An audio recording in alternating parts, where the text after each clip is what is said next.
Et bonjour tout le monde, bienvenue dans l'Anthraciné, le podcast qui parle d'un film avant d'aller le voir et qui ensuite va le voir et en parle directement à chaud. Les amis, comme d'habitude, je suis accompagné d'Hugo, Bonjour les amis. d'Oscar, Hello tout le monde. de Melchior. Salut à tous.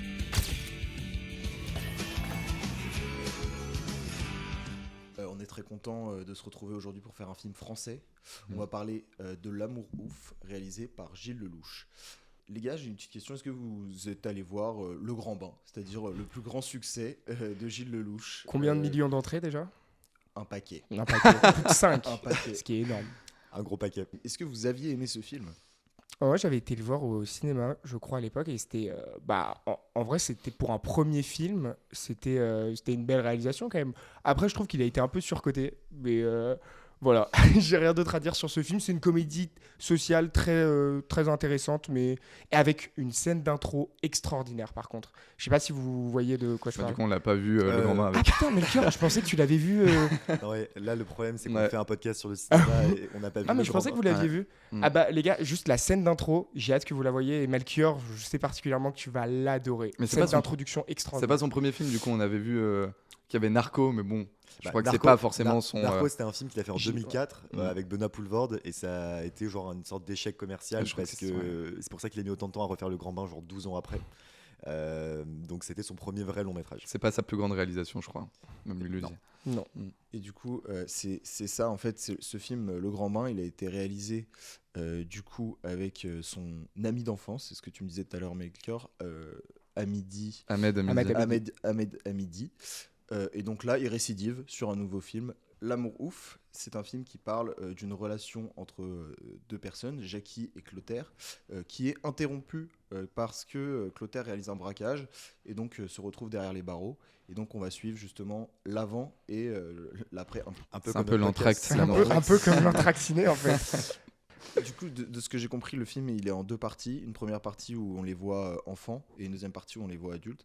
Est-ce que vous connaissez d'autres films qui ont un peu la même mécanique? Et est-ce que vous les avez aimés, ce genre de film où on peut voir l'acteur avant et après? Un de mes films préférés de tous les temps, je crois que tu le partages aussi, Oscar, c'est Il était une fois en Amérique. Et c'est un film justement qui débute en enfance, puis l'adolescence, puis le début de l'âge adulte, puis l'âge adulte plus avancé, puis vraiment la vieillesse. Et moi, c'est toujours des trucs que j'adore, les frises chronologiques. Et je crois que c'est vraiment le but de Gilles Lelouch avec ce film, c'était de dépeindre Une fresque générationnelle. une fresque On générationnelle. ne dit Ouais, que des c'était- banalités.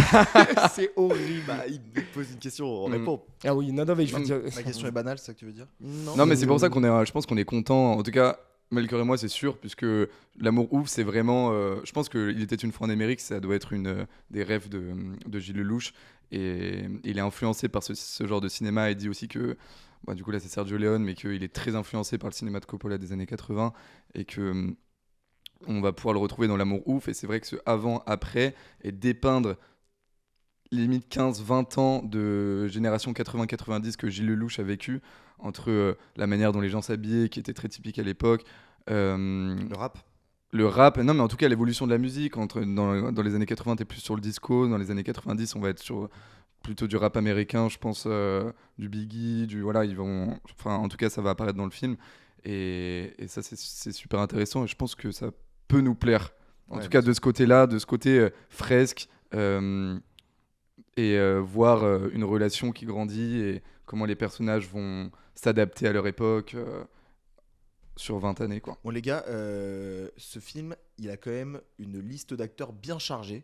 Et moi je vais vous poser une question. Parmi tous ces acteurs, François Civil, Adèle Exarchopoulos, Alain Chabat, Benoît Poelvoorde, Vincent Lacoste, Jean-Pascal Zadi, Raphaël Quenard et Élodie Bouchez, quel est votre acteur-actrice préféré?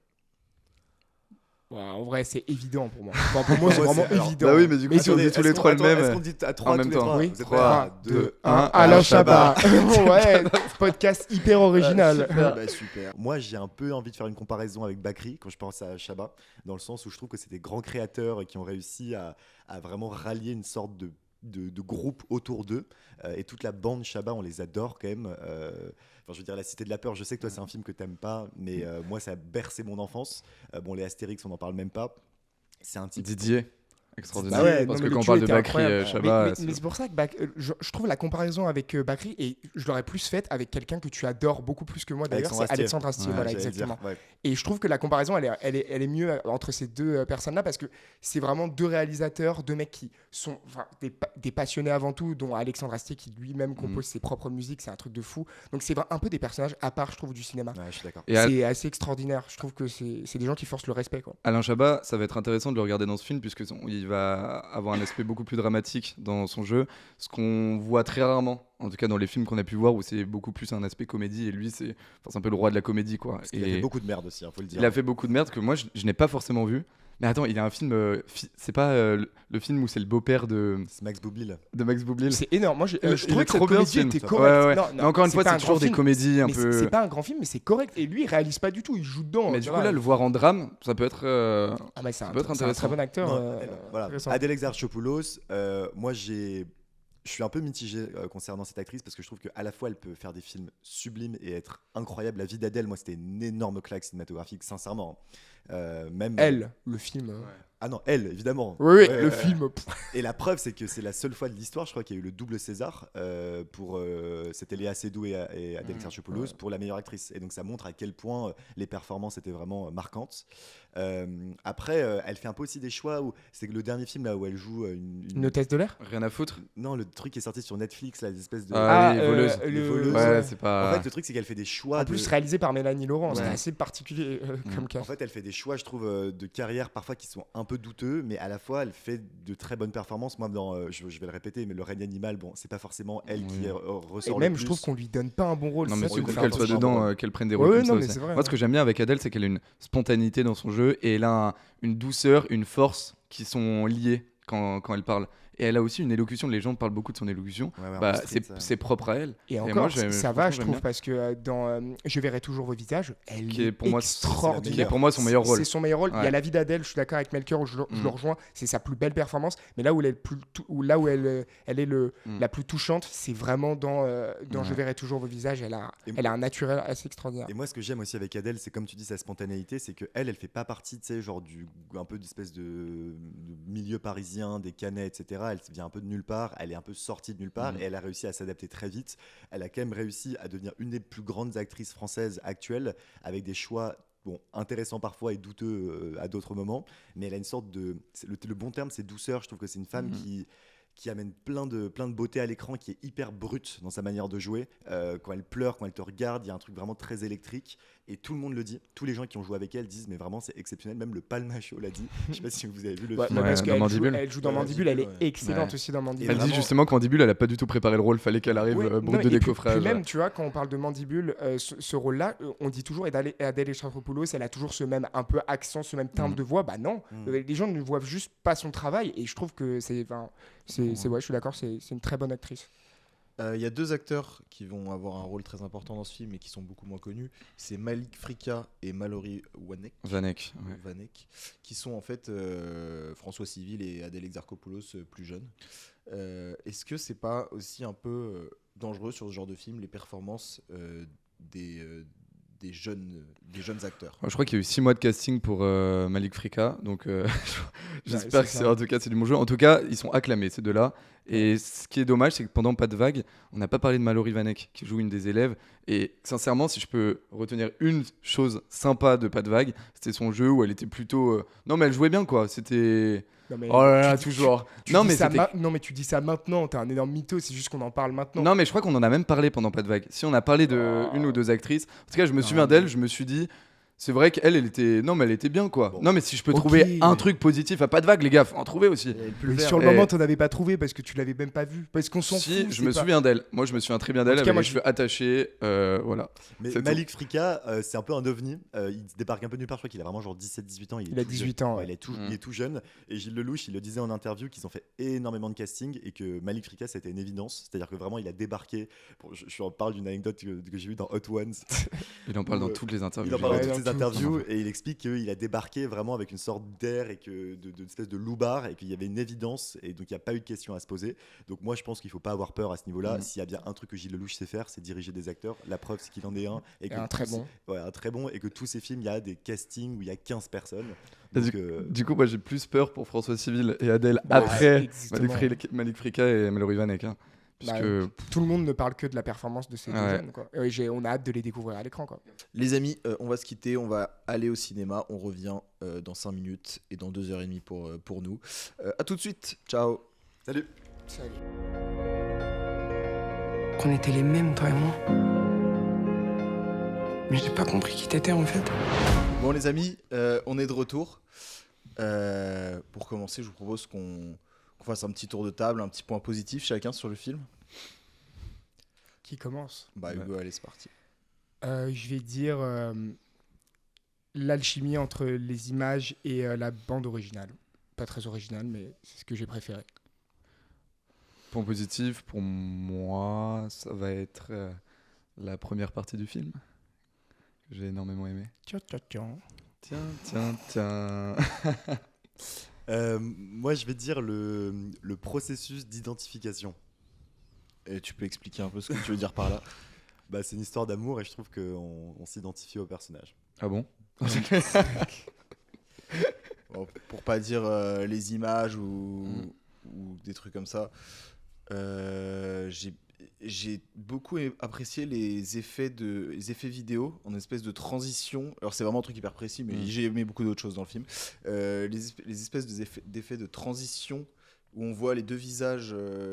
En fait, c'est des surimpressions. Ouais, c'est des surimpressions. Ce qu'on disait, c'est Coppola qui fait tout le temps ça. On en parlait dans Megalopolis. C'est ce que je me suis dit. Et j'ai trouvé que ça faisait longtemps que j'avais pas vu ça au cinéma. J'ai beaucoup apprécié ça. Et maintenant, petit point négatif. On l'a vraiment vu dans Megalopolis, quoi, ce truc. Moi, j'ai pas envie de faire de point négatif. Venez juste, on discute, ça me fait chier. Si, vas-y, on dit un point négatif là. Moi, je vais être bateau, mais c'est pour moi l'énorme point négatif, c'est l'écriture de ce film, voilà. Ok. Moi, je vais dire la longueur alors. En fait, j'aime pas être méchant avec les acteurs, mais c'est vrai que François Civil, je le trouve en dessous de tous les autres. Ok. Moi, je dirais que le film, il pourrait s'arrêter à un moment précis que j'ai dans ma tête. Et que la suite, c'est un peu dommage qu'elle existe en fait. Enfin, ça apporte pas grand chose de plus au récit, je trouve. Ok. Bon. Les amis, tout simplement, qu'est-ce que vous avez pensé du film là ? Faut qu'on se libère, c'est fou. Je commence. Qui veut commencer ? Non, mais en vrai, objectivement, j'ai trouvé que c'était un bon film. J'ai passé un bon moment. Je trouve que les 2h40 passent hyper vite. Vraiment, pour le coup, il n'y a pas trop de longueur. En termes de structure, c'est bien romancé. Je trouve que, non, là-dessus, ils ont été très bons. Moi, alors, le problème, c'est que je trouve que c'est un film qui est vraiment pas mal du tout. Je trouve que, même en termes d'ambition, j'ai beaucoup aimé ce qu'a fait Gilles Lelouch, même en termes de réal. C'est parfois très grossier, mais ça vaut le coup. Je trouve que c'est vraiment un cinéma, c'est très américanifié, vraiment dans tous les aspects de ce film. Et ça, c'est le bon point, on en parlait, et même l'alchimie avec les bandes originales et tout. Ça fait vraiment kiffer, mais je trouve qu'en fait, c'est quand même un film qui reste très superficiel, qui va pas du tout dans le détail. C'est très grossier, quoi. Et moi, c'est pas du tout ma came, en fait. Et en fait, je crois que ce film n'est pas ma came. Mais je vois objectivement que c'est très bien. Mais j'ai pas été trop touché. Je trouve que François Civil est un peu en dessous. Vincent Lacoste est catastrophique, comme d'habitude. Moi, je pas trouve du que tout. Vincent Lacoste est super dans son rôle de cliché, mari connard. Je sais pas. J'adore. Non, mais il est rien. Tous les persos sont clichés, donc. Et voilà. En fait, le cliché, je veux bien de temps en temps, ça peut servir une histoire. Il y a aucun souci là-dessus. Mais là, je trouve que c'était trop parfois. Trop. Et moi, cet aspect-là ne m'a pas plu. En tout cas, ils l'ont trop utilisé. Et je trouve que c'est un peu dommage. Je reste un peu sur ma faim. Dans le sens où moi, je suis pas d'accord au terme de longueur. Pas du tout. Moi, je trouvais que les 2h40 passaient bien. Et c'est bien de faire des longs films. Ouais. On en manque en France. Je trouve parfois on reste sur des 1h30, 2h max. Et on veut pas aller un peu plus loin. Ça, j'ai trouvé que c'était la réussite de ce film. Il n'y a aucune longueur alors que ça dure 2h40. Par contre, voilà, l'écriture, il y a des scènes qui tombent à l'eau. En fait, moi, c'est ça. Il y a des scènes que je trouve vraiment formidables. Et juste après, c'est les dialogues. Pour moi, les dialogues, c'est tellement dur d'écrire des dialogues. Je suis pas là à dire j'aurais fait mieux. Pas du tout. C'est juste que c'est un exercice très compliqué, surtout quand il y a beaucoup de dialogues. Là, il y en a quand même pas Là, mal. Il y a beaucoup d'images, mais énormément de Toi, dialogues. tu dirais que c'est quoi le principal problème dans les dialogues? Moi, ce que j'ai ressenti, c'est beaucoup de moments où c'est niais, quoi. Enfin, tu vois, c'est de la Niais niaiserie. et peu naturel aussi. Je trouve que c'est bien cet aspect naturel. Enfin, quand on retrouve du naturel dans les dialogues, pour moi, c'est là où tu gagnes énormément. Et là, parfois, ils ont voulu faire un truc un peu théâtral, un peu, tu vois, très, j'ai pas le mot, mais c'est parfois trop. Ils en font trop. C'est trop grossier, je trouve. Mais dans l'ensemble, franchement, c'est positif. C'est un bon film et bien réalisé, mais Mais on rebondit sur les dialogues. Melchior, toi, tu es d'accord avec ce que dit Hugo ou ça t'a pas choqué? Pour revenir là-dessus, peut-être que tu voulais parler d'autre chose. Si c'est pour parler des dialogues, et uniquement des dialogues, parce que je pense que ça vaut le coup de faire un peu du point par point pour ce film, parce qu'il y a quand même beaucoup de choses à dire. Je suis d'accord qu'il y en a beaucoup qui font non naturel, dans le sens où il y a des phrases qui sont dites dans ce film qui ne seraient jamais dites dans la vraie vie. Du style, je vois mal comment Adèle Exarchopoulos se dit mais de toute façon, le revers de ta faim et la beauté de ton âme, enfin tu vois, c'est des trucs un peu qui se disent pas. Mais c'est assez inégal parce qu'il y a quand même vraiment plein de dialogues qui sont naturels et qui sont très réussis. Donc globalement, moi je trouve qu'ils s'en sortent bien, mais il y a quelques scènes, je suis d'accord, qui auraient mérité un peu plus de peut-être d'impro, je sais pas, t'es pas d'accord de développement un peu? Et de développement. Parfois, en fait, c'est. Mais là où je suis moins d'accord avec toi quand même, c'est que moi je pense que j'ai été un peu plus emporté par le film et je sais pas, il m'a vraiment conquis sur plein d'aspects. Bon, on y reviendra plus tard sur la question des acteurs, mais j'ai trouvé que en fait, justement au niveau du scénario, ça avait quand même une bonne originalité, même si c'est une frise chronologique qu'on a déjà vu, genre l'espèce de truc de flashback et tout. La fin, je sais pas, moi j'aime bien en fait les histoires qui se suivent comme ça, où on découvre des personnages sur plusieurs années, on comprend genre leur vice, la construction mentale, pourquoi est-ce qu'ils sont cet aspect psychologique, et donc ça, moi ça a bien fonctionné pour moi, donc le scénario, moi je le trouve pas mauvais du tout. J'ai pas dit mauvais non plus. Ouais, mais. Non, j'ai parlé d'écriture, de dialogue surtout. J'ai pas dit que le dialogue était mauvais. Ne faites pas dire des choses que je ne dis pas. Bah, tu viens de dire que le dialogue était mauvais. Oui, mais dialogue n'est pas scénario. Un scénario dans son entièreté, il y a plein d'autres trucs, didascalie, tout ça, tu le sais toi-même. Enfin, non. Bon bref, moi j'ai été un peu plus conquis par le scénario que toi, je pense, mais parce que ça se couplait aussi avec une réalisation qui était quand même vraiment puissante, là, vraiment, pour le coup, mais même limite trop. Moi c'était aussi une critique que j'avais vis-à-vis du film, c'est-à-dire que je ne peux même pas compter le nombre de plans où tu sais c'est genre comme ça à l'envers, en mode je suis Damien Chazelle, voilà. Ça c'était trop. Le zénithal inversé, 340. On en parle du chewing-gum qui fait des battements. Moi je trouve ça stylé. Moi ça va. J'ai trouvé ça Toi je t'ai entendu rigoler, je me suis dit oh Hugo va détester. En fait il a mis littéralement genre tous les plans qui existent du cinéma dans un film et c'est cool, mais du coup c'est trop, et même du coup là où c'est con, c'est qu'en fait ça perd en valeur. Et tu vois, on parlait du fait que Gilles Lelouch il s'inspire de Coppola.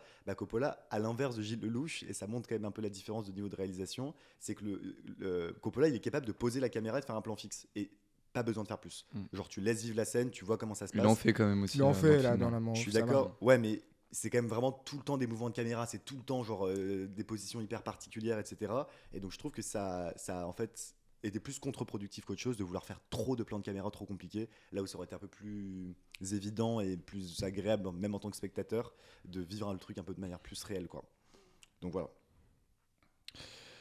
Écoutez, Melchior il parlait très justement de Il était une fois en Amérique dans le Before, et en fait ce film c'est exactement la pâle copie de Il était une fois en Amérique. Il y a le début, ils sont jeunes, ils tombent amoureux, il part en prison. Parce qu'il y a eu une histoire de gang. Oui, exactement, parce qu'il est dans des gangs. Il revient, il essaye de reconquérir, sauf qu'elle, voilà. Non, elle, dans Il était une fois en Amérique, je crois que ça va. Il y a un viol aussi. Enfin, il y a tout est réuni. Donc, bon, je pense que l'inspiration, elle est claire. Sauf que, malheureusement, dans Il était une fois en Amérique, c'est De Niro qui est le plus grand acteur de l'histoire. Et là, tu as François Civil, malheureusement. Et donc, François Civil qui est... Enfin, moi, je trouve que c'est un bon acteur et je respecte tout ce qu'il fait, je respecte sa carrière. Mais là, il est en dessous. Là où les jeunes, ils sont... Mais moi, je le trouve pas bien. Le mec, je le trouve extraordinaire. Sincèrement, limite mieux que le jeune dans Il était une fois en Amérique. Faut le faire. Hein, parce que il est assez fou dans le film de Sergio Leone. Et toute la première partie, moi j'étais transporté. Tu te rends bien compte de toutes les influences que Gilles Lelouch a, même quand ils arrivent dans l'école et que tu vois toutes les paires de Converse, de Nike, de chaussures en cuir qui se succèdent, et tu vois en fait à quel point tout le monde était différent à cette époque et tout le monde s'habillait de styles différents, là où maintenant tout le monde est en Uniqlo. Tu vois. Et donc, tu ressens la patte de Lelouch, le fait qu'il ait fait des clips quand il était jeune. Sincèrement, quand le petit se bat et après qu'il se regarde et qu'il y a le clip, moi j'ai trouvé ça incroyable. Cette scène, c'était fou. Et tu te dis, ça, il bien. a pas perdu Je suis d'accord. de son âme de réalisateur de clips. C'est lui qui a fait le clip de NTM, non? Ouais, c'est ça. À un moment, t'entends le That's My Ouais. People de NTM quand ils sont dans les quartiers. Non, je crois que c'était laisse pas traîner ton fils. Ah ouais, Ouais. Non, l'instru nanana. Non, Ouais, je ok. regarde, enfin, bref. Euh, Le truc qui est tourné à Louvre-Rivoli, là, dans le métro. Et là, t'arrives à la deuxième partie où moi je trouve qu'Adèle, elle fait une performance de dingue. Elle Ouais. est incroyable. Enfin, comme à son habitude, elle est spontanée, brute. T'as envie d'être avec elle. Là où François Civil, moi j'y crois pas en François Civil gangster, quoi, malheureusement. Il fait trop, ça marche pas. On n'y croit plus Donc, beaucoup. En fait. ouais, un peu donc comme c'est dans mon- Pas de vague quand il même- fait le prof c'est de ça. français un peu. Et malheureusement, c'est mon seul problème dans le film, puisque sinon j'ai été transporté, j'ai eu les larmes. Les parents sont incroyables. Ah oui. Alain Chabat, il est Alain d'un Chabat, il est d'un en dramatique masterclass. de dingue. Très Élodie Bouchez, Elle est quand elle croise Adèle et qu'elle lui raconte comment est devenue Elle a son peut-être fils. la plus belle scène du film. Bah ouais, c'est elle ça. est Et extraordinaire. cette je crois scène. que c'est cette scène où il parlait en interview, il disait qu'elle a fait un one shot et que tout le monde s'est mis à applaudir, puisque c'est ce qu'elle fait. J'avais des elle- frissons. Ouais. Et cette scène Elle est d'une extraordinaire. sensibilité de zinzin. La dualité pour le coup, parents-enfants, genre Alain Chabat marche bien. et Adèle Élodie. jeune et Adèle à l'âge qu'elle a, elle est exceptionnelle. Je trouve toute cette relation qu'ils ont construite, en plus elle est tellement réelle. Enfin moi je me suis dit vraiment ça existe quoi. Ils ont vécu ensemble, ils ont Ouais. grandi ensemble. Et pareil pour la mère et son fils. Et Élodie Bouchez, ce que j'avais que vu dans Je verrai toujours vos visages. Non, dans Boris Denis aussi. Ah oui, c'est vrai, dans Brice de Nice. Là, je trouve elle fait une performance incroyable et je trouve qu'elle a l'air d'une, je sais pas, d'une intelligence, d'une bienveillance, d'une bonté, cette femme, que j'ai envie de la rencontrer, de prendre un café avec elle. Donc vraiment, je trouve que, encore une fois, si Lelouch il sait faire un truc, c'est prendre des bons acteurs. Si c'était François Civil qui est un peu en dessous. C'est dommage. Hein. Moi, j'ai beaucoup pensé à ce film. Enfin, pendant que je regardais ce film, je pensais beaucoup à un truc, c'est que Pierre Ninet, cette année, il a fait un petit film qui s'appelle Le Comte de Monte-Cristo, qui raconte l'histoire d'un mec C'est quoi, qui, ça à 20 ans, se fait emprisonner pendant 13 ans et qui décide de se venger. Et ensuite, François Civil, il fait un film où, en fait, il a 20 ans, il se fait emprisonner pendant 12 ans, pas 13, il revient pour se venger, il y a toute une histoire d'amour. Et en fait, c'est un peu les mêmes histoires, et j'avais le même problème avec les deux films, c'est que Pierre Ninet et François Civil, qui sont les deux acteurs les plus bankable du moment, je n'y crois plus. Sincèrement, c'est des acteurs, je les vois comme ils sont, je les vois plus comme des personnages, je me laisse plus emporter par leur jeu. Là où, je sais pas, Alain Chabat, alors que je l'ai vu quand même 100 fois, ou Benoît Poelvoort, je l'ai vu 100 fois, j'y crois, aucun souci. Adèle Exarchopoulos, aucun souci. Vincent Lacoste. Vincent Lacoste. Arrête, mec, tu tu crois tout le temps. Non, toi, t'as bien aimé Vincent moi, j'ai bien Lacoste. aimé Vincent. Ouais, il a bien aimé. Non, mais je l'entendais rire là, ce Après, que le tu disais. truc, Hugo, c'est qu'il était juste cliché, et c'est facile de jouer un Ouais. personnage Non, non. cliché. Non, Ouais, il était bien. non. Franchement, il était juste. C'était Par un- contre, je suis pas d'accord avec toi, Pierre Ninet dans Monte Cristo, je le reconnais pas du tout. Bah, Pour moi, une je sais fois, alors que la plupart du temps, Je fais la comparaison saoule. entre les deux parce qu'au fond, il y a un peu un truc de l'ordre de. C'est un peu le même film, enfin, c'est pas le même film, mais c'est un peu, tu vois, il y a un peu. Ouais, il y a un truc similaire, quoi. Mais il y a quand même une trame c'est à narrative. différentes époques. Ouais, voilà. C'est ça qui est intéressant. Mais voilà, donc les deux, moi je sais pas, peut-être que je suis plus dedans, peut-être que je sais pas, peut-être qu'on les a trop vus, peut-être que je sais pas, mais bon. j'aurais aimé avoir tout le film avec Malik Frika et Mallory Vanek. Oui, Ah oui, bah, Mais ouais, c'est genre ça. 2 heures de film où il tombe amoureux à Ouais, la les fin, gars, voilà, j'allais dire il, ça, hein. il part en Franchement, prison et c'est fini peut-être. C'est très bien la deuxième Mm. partie du film et Adèle, etc. C'est trop cool, hein. Mais en vrai, moi j'aurais aimé que ce soit que la première partie. Tout le monde a dit ça. Enfin, Ouais. énormément de gens pensent la même chose. Bah, C'est- super, on sert à rien du coup. Ah non, mais et Ouais, moi non, non, je mais vous c'est rejoins aussi. hein. C'est vraiment. Mm. Enfin, c'est objectivement la première partie est objectivement bien meilleure Mm. dans tous les aspects, même en termes de profondeur de personnages. Là, la seconde partie, j'ai bien aimé le moment où il y a la musique, il y a un son de Nas. Et c'est Ouais. du gros rap, et là, c'est très américanisé aussi. De toute façon, le film est très américain.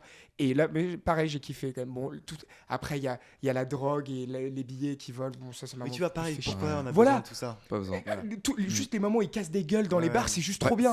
Arrête-toi là, non, ils veulent Ouais. mettre du shit, de la drogue, des billets qui volent. Bah, c'est trop. Bon les amis, on a beaucoup parlé du film, je pense qu'on va en rester là. Sur ce, n'hésitez pas à aller voir ce film au cinéma, il était quand même globalement plutôt apprécié. Très réussi. Très De réussi. toute façon, Oui, le premier jour, ils ont fait réussi, 150 000 les gars. Oui. Donc, Pas besoin pas besoin de d'aller- nous, pas besoin de notre ciné. Et il y a un faire deux vues, en autre plus. film au cinéma qui est pas mal en ce moment, c'est l'histoire de Suleiman que je suis allé voir hier, donc Ouais. je vous conseille aussi. Super. Et sur ce, à la prochaine. Abonnez-vous Ciao. à nous sur les réseaux et suivez-nous Ciao. sur Ciao. toutes les plateformes. Faites tout ça. Bisous. Ciao.